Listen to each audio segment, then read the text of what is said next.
is the end of the lesson self-check. We're just doing an interactive review really quick.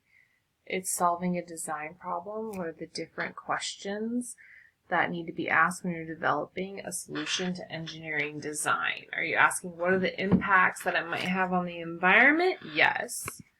Are you asking where are the raw materials available? Always.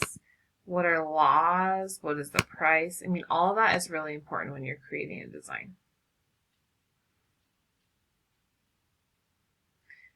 How can you define the problem precisely? Criteria and constraints are used to make precisely stated solutions because something are the desired features. The criteria is like your desired features. What do you want to have?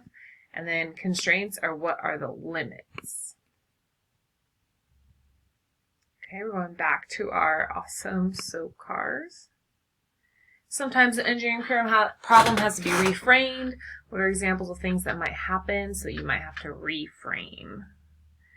A case design identifies that if you made several colors, it doesn't really seem like a problem. Raw materials become expensive, that will be a problem. Safety tests identify a battery could become too hot and hurt the user. Yes. Research identifies a design component that is banned. Yes. Then you have to have a new material. Yeah, it will cause a significant change. Okay, so we usually don't have to do our own study guide, so we're going to be going on to lesson 3 in a new video.